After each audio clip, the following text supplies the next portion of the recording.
اللہ والوں، اس سال کا سورج گرہن رمضان کے 28ویں روزے کو لگ رہا ہے، یعنی کہ چاند رات سے ایک دن پہلے سورج کو گرہن لگے گا اور یہ صبح کے وقت میں لگے گا، جو کہ پوری دنیا میں دیکھا جائے گا۔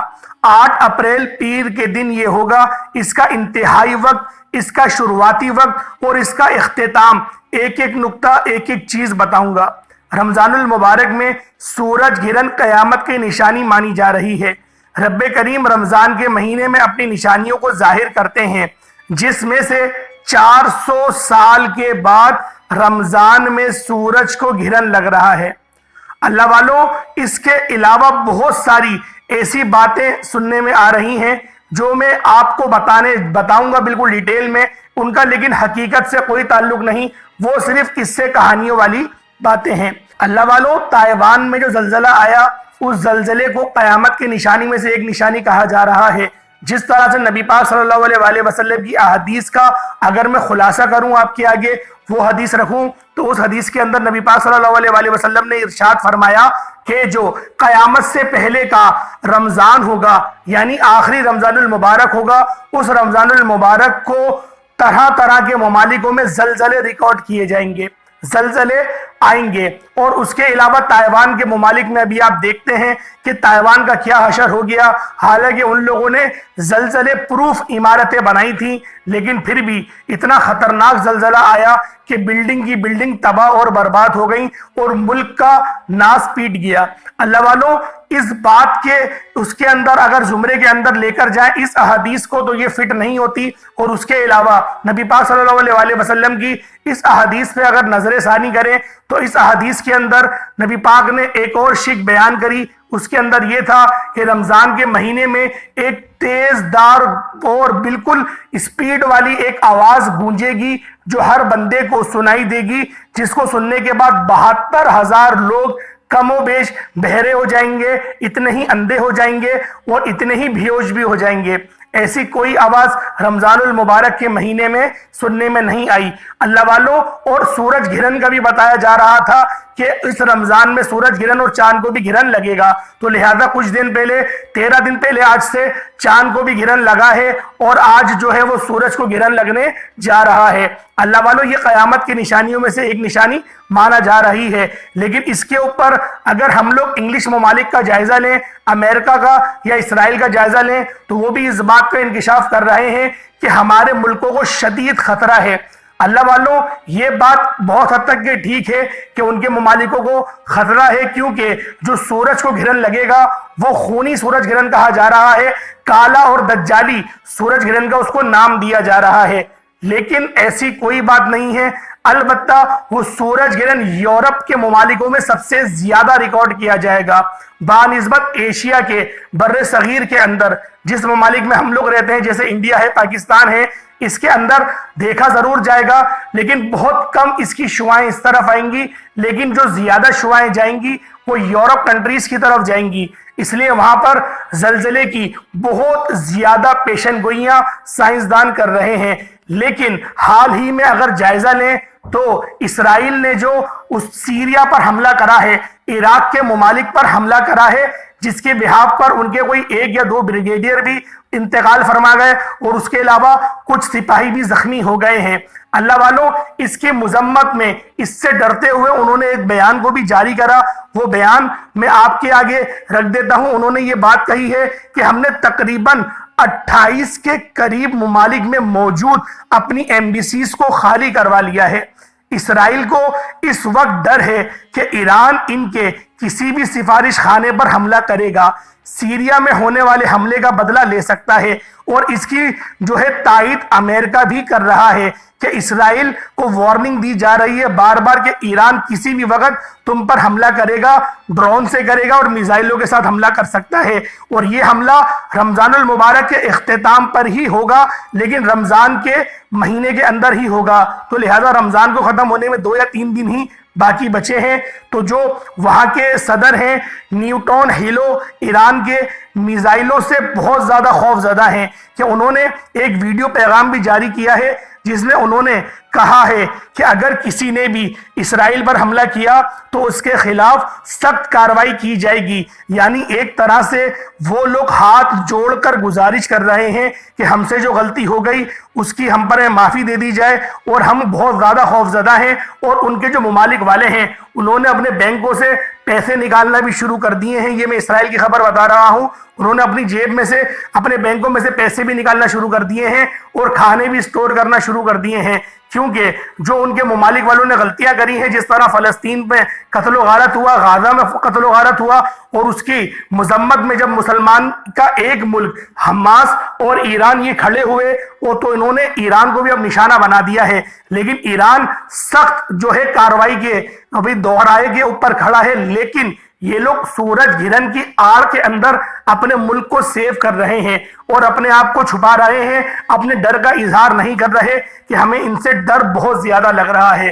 اللہ والوں, یہ وہ باتیں تھیں جو نیوز کی تھیں اور جو مجھے لگتا تھا کہ یہ باتیں ہیں, کیونکہ جو ہماری ریسورسز ہیں, جو ہمارے وثوق ذرائع ہیں, انہوں نے ہم تک یہ بات پہنچائی کہ اس طریقے سے اسرائیل ڈر رہا ہے اور معافی مانگ رہا ہے, پاکستان سے بھی تعلق مضبوط کر رہا ہے اور انڈیا سے بھی تعلق مضبوط کر رہا ہے تاکہ تم لوگ ہمیں ان کے حملے سے بچا سکو. تو لہٰذا بھی یہ معاملات جاری و ساری ہیں, لیکن ایران کسی قسم کا کوئی کمپرومائز کرنے کو تیار نہیں, وہ حملہ لازمی کرے گا. اب چلتے ہیں اپنی ویڈیو کی طرف. یہ وہ باتیں تھیں جو آپ سب لوگوں کے کمنٹس آ رہے تھے میرے پاس کہ آپ ہمیں اس بارے میں مطلع کر دیں کہ کیا یہ جو تباہی ہونے جا رہی ہے, کہ یہ قیامت والا آخری رمضان ہے جو ہمارا ختم ہو رہا ہے اور دجال کا ظہور قریب ہے. اس طریقے کی کوئی بات نہیں, البتہ دجال کا ظہور قریب ہے, لیکن اس میں بھی 3-4 سال 5 سال کا وقت ہے, کیونکہ بہت ساری احادیث مکمل ہو گئی ہیں, لیکن کچھ احادیث ابھی بھی ہونا باقی ہیں, کچھ نشانیاں ابھی اور ظاہر ہوں گی, کیونکہ مہدی ثانی بھی ایک اٹھیں گے جو کالے علم چلیں گے اور غزوہ ہند ہوگی. اس طریقے کے اور بھی احادیث ہیں جو ابھی تک پوری نہیں ہوئی ہیں. اس کے بعد پھر دجال آئے گا. تو اللہ والوں, اب چلتے ہیں اپنے مقصد کی طرف, جو آج کا ہمارا عمل ہے, آج کا ہمارا وظیفہ ہے. دوستوں, یہ عمل سورج گرہن کے حوالے سے ہے. جب نبی پاک صلی اللہ علیہ وآلہ وسلم کے صاحبزادے حضرت قاسم انتقال فرما گئے, اس وقت جو ایک سورج کو گرہن لگا ہوا تھا, اور صحابہ کرام میں یہ بات بہت عام تھی کہ شاید اس سورج گرہن کی وجہ سے حضرت قاسم رضی اللہ تعالی عنہما کا انتقال ہو گیا ہے. اور جب یہ خبر نبی پاک صلی اللہ علیہ وآلہ وسلم کے پاس پہنچی تو آپ صلی اللہ علیہ وآلہ وسلم کے پاس جب پہنچی یہ بات, تو آپ نے ارشاد فرمایا کہ سورج کا گرہن لگنا اور چاند کا گرہن لگنا یہ کسی کی موت یا زندگی سے کوئی تعلق نہیں رکھتا, بلکہ یہ اللہ رب العزت کی نشانیوں میں سے ایک نشانی ہے.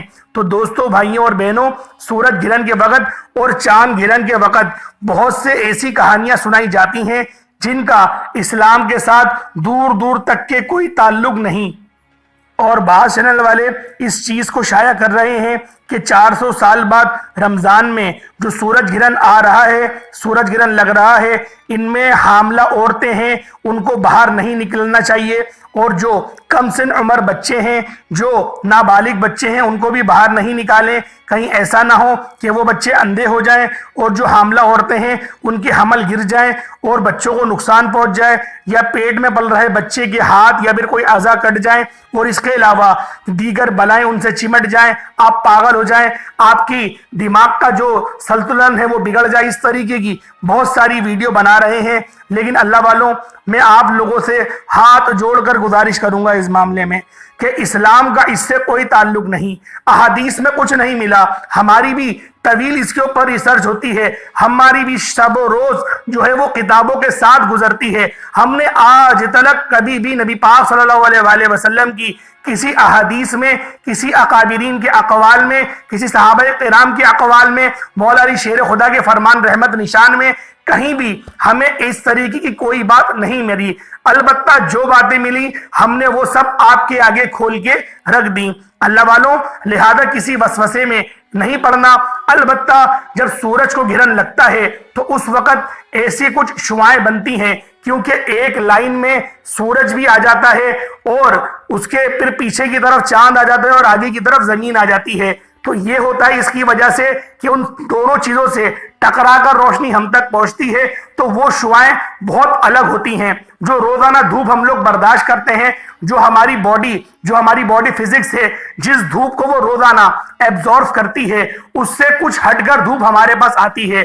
اس لیے وہ ہماری باڈی کے اندر چینجز ہوتے ہیں اور ہمیں کچھ نیا فیل ہوتا ہے. اس میں کوئی بھی ایسی بات نہیں ہے کہ بلا ہمارے اندر انسٹال ہو رہی ہے، کوئی شیطان ہمارے اندر گھس رہا ہے، اس طریقے کی کوئی بھی بات نہیں. یہ ساری من گھڑت باتیں ہیں. اللہ والوں، کسی وسوسے میں مت پڑنا. بس میں اتنا کہوں گا کہ آپ لوگ اپنے گھر میں رہیں. کل کے دن یوں سوچیں کہ چھٹی ہے آپ کی، اتوار کی تو کر لی، پیر کی بھی چھٹی کر لیں اور پورا دن گھر میں گزار لیں. اس سے بہتر ہے کہ آپ لوگ باہر نکلے، وسوسوں میں پڑیں، ہیلمٹ لگا کے گھوم رہے ہوں، چشمہ لگا کے گھوم رہے ہوں کہ ہمارے اوپر کچھ اثرات ہوں گے. اللہ والوں، بہتر یہی ہے کہ گھر میں اسٹے کریں، ایک دن کی چھٹی کر لیں تو یہ زیادہ بہتر ہے. اس چیز میں پڑھنے سے تو زیادہ ہی اچھا ہے کہ آپ لوگ دین کے خلاف کسی اور بات پر عمل کریں. تو اللہ والوں، ان کا دور دور تک کے دین اسلام سے کوئی تعلق نہیں. لہٰذا اسلام کو سمجھنے کی کوشش کریں. ہمارا اسلام جو حکم دیتا ہے اس کے مطابق زندگی گزارنے کی کوشش کریں، نہ کہ مختلف کہانیوں کو سن کر ان پر عمل کرنا شروع کر دیں. وقت کی نزاکت کو مد نظر رکھتے ہوئے آئیں آج کے اس خاص عمل، اس خاص وظیفے کی طرف چلتے ہیں. اللہ والوں، کیونکہ نبی پاک صلی اللہ علیہ وآلہ وسلم کی احادیث کا مطالعہ کر رہا تھا تو نبی پاک صلی اللہ علیہ وآلہ وسلم کے بتائے ہوئے اعمال بھی ہماری نظروں سے گزرے. تو میں چاہتا ہوں کہ آپ کو نبی پاک کا بتایا ہوا وظیفہ بھی بتا دوں اور اکابرین کا بتایا ہوا عمل بھی بتا دوں. جو آپ کو بہتر لگتا ہے وہ آج کے دن کر لیں. اگر آپ کو بہتر لگتا ہے تو سارے ہی عمل بھی آپ لوگ کر سکتے ہیں. تو اللہ والوں، جب سورج کو گرہن لگتا تھا تو نبی پاک صلی اللہ علیہ وآلہ وسلم اسی وقت مسجد میں تشریف لے جاتے تھے. اور یہ جو روایت ہے یہ حضرت ابو موسیٰ اشعری رضی اللہ تعالی عنہما فرماتے ہیں کہ سورج کو گرہن لگا تو نبی کریم صلی اللہ علیہ وآلہ وسلم پر ایسی کیفیت طاری ہوئی جیسے قیامت آ گئی ہو. پھر آپ صلی اللہ علیہ وآلہ وسلم مسجد میں تشریف فرما ہوئے اور نماز پڑھی. بہت ہی لمبے قیام، رکوع اور سجدہ اور سجود کے ساتھ میں آپ کو ایسے کرتے ہوئے کبھی نہیں دیکھا گیا. اور فرمایا کہ یہ نشانیاں ہیں جن کو اللہ تعالیٰ بھیجتا ہے، یہ کسی کی موت یا زندگی کی وجہ سے نہیں ہوتا، بلکہ اللہ تعالیٰ اپنے بندوں کو ڈراتا ہے.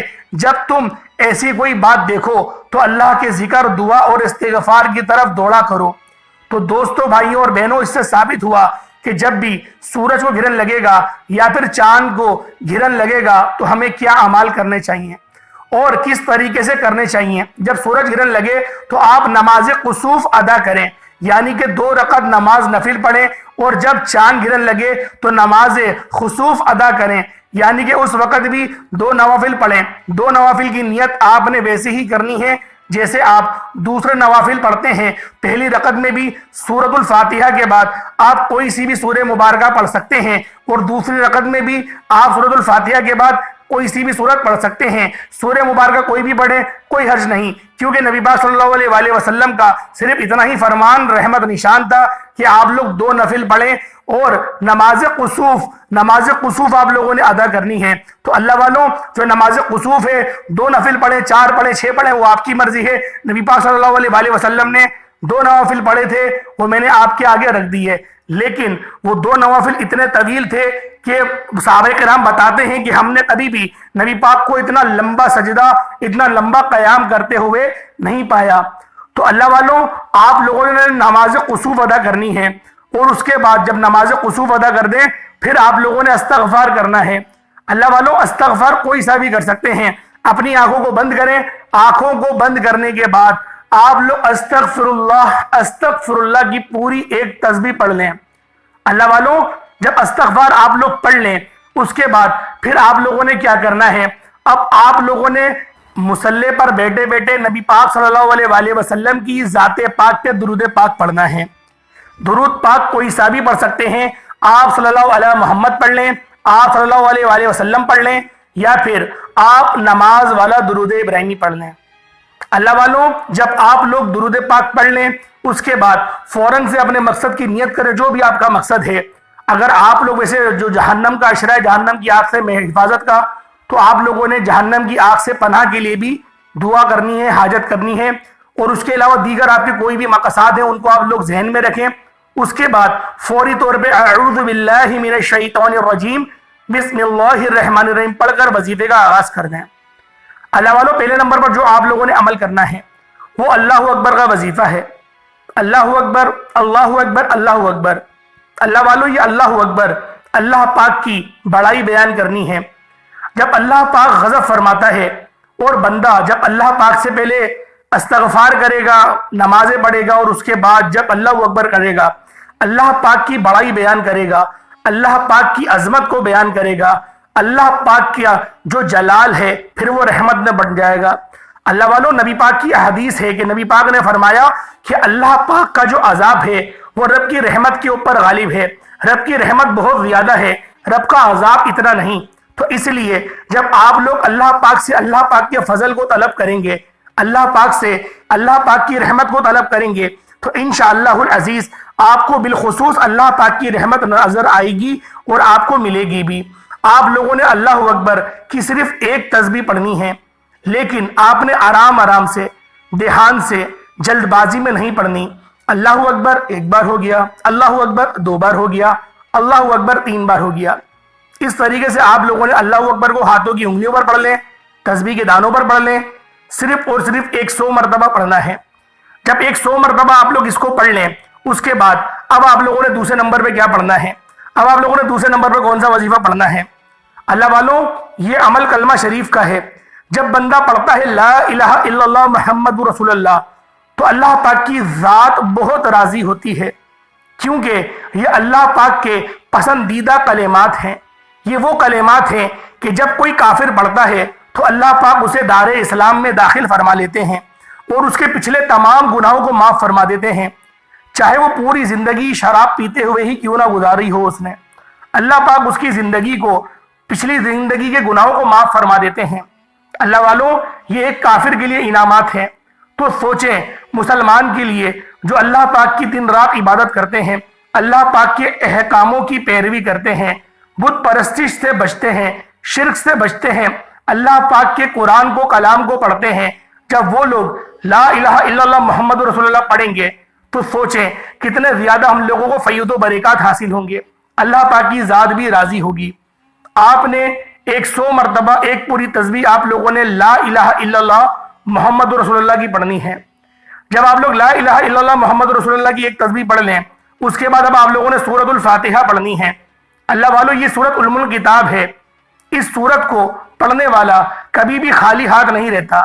اگر وہ بیمار ہو تو اس کو شفا مل جاتی ہے، اگر وہ تنگ دست ہو تو اس کی تنگ دستیاں ختم ہو جاتی ہیں۔ اللہ پاک اس عمل کی برکت سے آپ کی تمام پریشانیوں کو دور کر دے گا۔ اللہ والوں، آج 28 رمضان المبارک ہے اور سورج کو گرہن بھی لگنے والا ہے۔ آپ لوگوں نے ان عمل کو بالخصوص کر لینا ہے۔ اللہ والوں، یہ وہ وظائف ہیں کہ جب بھی آپ لوگ ان وظائف کو کریں گے، آپ کو ان کے فیض و برکات زیادہ سے زیادہ حاصل ہوں گے۔ اللہ والوں، ذرا ایک بار سمجھ لیں کہ آپ لوگوں نے پڑھنا کس طریقے سے ہے۔ بسم اللہ الرحمن الرحیم، الحمدللہ رب العالمین، الرحمن الرحیم، مالک یوم الدین، ایاک نعبد و ایاک نستعین، اہدنا الصراط المستقیم، صراط الذین انعمت علیہم غیر المغضوب علیہم ولا الضالین، آمین۔ اللہ والوں، اس طریقے سے آپ لوگوں نے سورۃ الفاتحہ کو صرف اور صرف 41 بار پڑھ لینا ہے۔ اللہ والوں، امید کرتا ہوں جو آج کی ویڈیو بنانے کا مقصد تھا وہ ادا ہو گیا ہوگا۔ آج آپ لوگوں کو میں نے کھل ڈل کے ہر بات بتا دی ہے کہ کس طریقے سے جو نیوز چینلز پہ خبریں چل رہی ہیں آپ کو کنفیوز کرنے کے لیے، وہ دراصل ایران سے ان کی جنگ ہونے والی ہے۔ انہوں نے جو ایران کے ساتھ کرا ہے، اب ان کو اس کا صلہ اللہ کی طرف سے بھی مل رہا ہے، اور ایک عذاب کی شکل میں اللہ پاک سورج کو گرہن بھی لگا رہے ہیں۔ اور انشاءاللہ العزیز جس طرح تائیوان میں زلزلے کے جھٹکے محسوس ہوئے ہیں، اسی طریقے سے اسرائیل کو سخت خطرہ ہے اپنے ملک کا کہ وہاں پر لازمی زلزلے کے جھٹکے آئیں گے۔ اور آج ہم لوگ دعا کریں گے اس بات کی کہ میرے مولا جتنے انہوں نے ظلم ہمارے فلسطین کے مسلمان بھائیوں پہ، غزہ کے مسلمان بھائیوں پہ ڈھائے، اس سے زیادہ ان کو عبرت ناک میرے مولا موت عطا فرما۔ ایسی ان لوگوں کے اوپر آزمائش ڈال کہ کبھی وہ لوگ اس آزمائش سے نہ نکل پائیں۔ میری آپ لوگوں سے ہاتھ جوڑ کر گزارش ہے، اس عمل کو پڑھنے کے بعد آپ لوگوں نے بالخصوص فلسطین کے لیے دعا، غزہ کے لیے دعا اور اسرائیل کے لیے بد دعا کرنی ہے، کیونکہ کچھ نہیں کر سکتے تو کم سے کم اللہ کی حضور کچھ کلمات پڑھ کے رب کو راضی کر کے آج اللہ پاک سے اپنے مسلمان بھائیوں کے بدلے کے لیے لازمی کہنا کہ میرے مولا ہم تو عاجز ہیں، ہم تو لاچار ہیں، تو عاجز نہیں ہے، تیری قدرت ہر چیز پر ہے، تو لے سکتا ہے ہمارا بدلہ، ہم نہیں جا پا رہے، میرے مولا تو چلے جا، ورنہ ہمیں توفیق رفیق عطا فرما، ہمارے لیے ایسے رستے کھول دے کہ ہم جا کے ان لوگوں سے بدلہ لینے۔ اللہ والوں، آج جہاد کا وقت ہے، آج آپ لوگوں نے اپنے مسلمان ہونے کا ثبوت دینا ہے، آج آپ لوگوں نے جو اعمال میں نے آپ کو بتائے آپ نے ان کے مطابق ہی اعمال پڑھنے ہیں، انشاءاللہ ان وظائف کو پڑھنے کے بعد آپ کی زندگی امن اور سلامتی والی ہو جائے گی۔ امید کرتا ہوں آج کی ویڈیو آپ کو اچھی لگی ہوگی۔ اللہ والوں، یہ 3 چھوٹے چھوٹے وظائف پڑھنے کے بعد دوبارہ سے درود پاک پڑھ لیجئے گا، جو آپ نے اول پڑھا وہی آخر میں پڑھ لیجئے گا۔ 41 بار جب آپ لوگ سورۃ الفاتحہ پڑھ لیں پھر ہاتھ اٹھا کے دعا کریے گا، دعا میں مجھے بھی یاد رکھیے گا، مجھے یاد رکھے نہ رکھیں فلسطین کے مسلمان بھائیوں کو لازمی یاد رکھیے گا۔ میری آپ سے ہاتھ جوڑ کر دعا ہے، چھوٹی سی دعا میں بھی کر لیتا ہوں، اس دعا میں شامل ہوں گے تو اللہ پاک ہم سب کے لیے آسانیاں فرما دے گا۔ ہو سکتا ہے کہ یہ ویڈیو زیادہ تر لوگوں کے پاس چلے جائے، لاکھوں لوگوں کے پاس چلا جائے اور اس دعاؤں میں آمین بولی جائے اور اللہ پاک ہمارے لیے مدد کا بہترین انتظام فرما دے۔ اے میرے مالک و مولا، تو رحمان ہے، تو رحیم ہے، تو کریم ہے، میرے مولا ہم بہت عاجز و لاچار ہیں، بڑے گناہگار ہیں، بڑے بدکار ہیں میرے مولا، لیکن تو فلسطین کے حق میں بہترین فیصلہ فرما دے، غازہ کے حق میں بہترین فیصلہ فرما دے میرے مولا۔ وہ ظالم بچوں کو کاٹ رہے ہیں، عورتوں کو زندہ جلا رہے ہیں میرے مولا، ان سب کو نیست و نابود فرما دے میرے مولا۔ جو لوگ بھی امت محمدی کو نقصان پہنچانے کے لیے طرح طرح کی سازشیں کر رہے ہیں میرے مولا، ان سب کی سازشوں کو الٹا کر دے میرے مولا، آج ان سب کو تباہ اور برباد فرما دے میرے مولا۔ ان لوگوں کو جس طریقے سے تیرے غضب سے ڈر لگ رہا ہے میرے مولا، اپنے ڈر کو برقرار رکھ میرے مولا، ان لوگوں کو اسی طرح سے ڈرا کر برباد کر دے، جس طرح ان لوگوں نے ظلم ڈھائے، جس طرح سے انہوں نے بچوں کو ذبح کرا، جس طریقے سے عورتوں کی عزت لوٹی گئی میرے مولا، ہم سب جانتے ہیں میرے مولا، بڑے عاجز اور لاچار، بڑے بدباغ اور بڑے بدکار قسم کے انسان ہیں ہم لوگ میرے مولا، ہمیں معاف فرما دے میرے مولا، ہمارے تمام صغیرہ کبیرہ گناہوں کو معاف فرما دے میرے مولا، ورنہ ہمیں قوت عطا فرما دے، ہمیں اتنی طاقت دے دے کہ ہم لوگ جا کے اپنے مسلمان بہن بھائیوں کا بدلہ لے سکیں میرے مولا۔ اپنے جو مرد مجاہد ہیں ان کو ظاہر فرما دے میرے مولا، امام مہدی کو ظاہر فرما دے میرے مولا، ہم میں سے ایک سلطان صلاح الدین ایوبی کو پیدا فرما دے میرے مولا، تیرے لیے کوئی بڑی بات نہیں، ہر مسئلہ تیرے لیے ان کے برابر ہے میرے مولا۔ آج مسلمان جہاں پر بھی پریشان حال ہیں ان سب کی پریشانی کو دور فرما، آمین آمین آمین۔ ایک بار کمنٹ سیکشن میں آمین ضرور لکھیے گا، اللہ پاک ہم سب کا آمین ناصر ہو۔ السلام علیکم ورحمۃ اللہ وبرکاتہ۔